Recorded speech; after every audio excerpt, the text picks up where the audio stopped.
1071 hadisler. Qarayız, bu da adaşlar sizde belki nedir ki aldığı hadiste? Sünnetlerini Peygamber'e koysanız.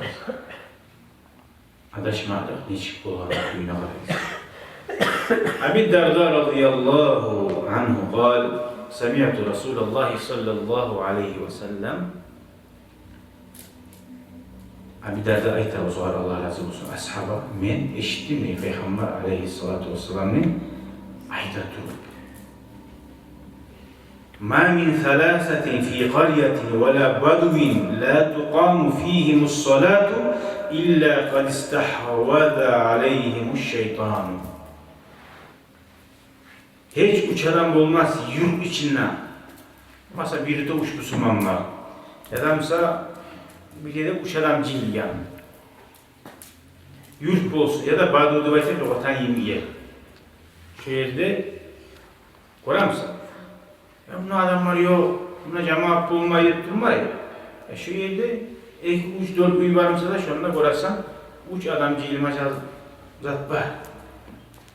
Baduyda bir Allah kotan yer. Süse yük olsun, süse kotan olsun, uç adam var yerde değil. Şu uçsuzla birleşip, hay Muhammed, hey asker, hay Marat, aytik davayarı biz işleriz. Tabi cemaat ete geldi şu yerde haysiz bulup şolar, cemaat etmese değil. Şolanı şeytan koşacak olar değil. Şeytan ne?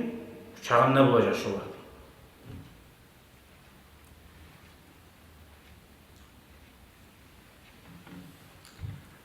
فَعَلَيْكُمْ بِالْجَمَاعِ Peygamber Aleyhisselam. Siz cemaat ne etiz bekti.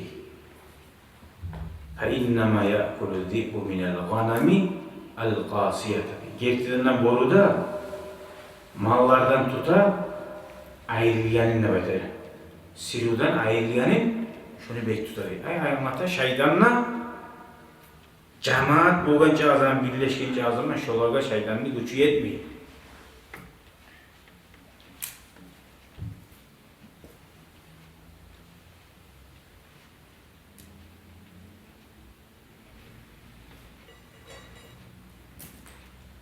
Şu anlattı, cemaatka yürümeyen adam şu malların sirvundan ayrılıp ayrılan mal ne çıkırına bir kahmalı yemek bula bak ki mallara koşulup aylanıp bilmeyin bir kahmalı olan bak ki başı kurtları var başına diye bir arintili vasiyeti bulmayı suya yakı getir alan mı? Neçi yaman bulaşan mal. Sallay sirvunda sallama tarafı onun arasından çakma tarafı. Öyle imalda ne etse yakşı? Ay Bismillah'ta soyup onu pazar masası yapmış. Şu malga hesapladı.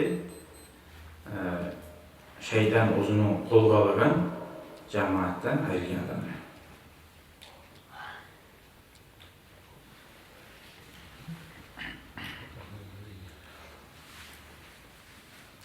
Ne getirirse cemaatta, vatanda olsa da, yurtta olsa da, Müslümanlar cihilmakta, güç da bula, bereket da bula, maslahat da bula her bir işinden. Allah-u Teala tatuluk, birlik versin Müslümanların cemaatine. Amin. Barakallahu fikum. Elhamdülillah.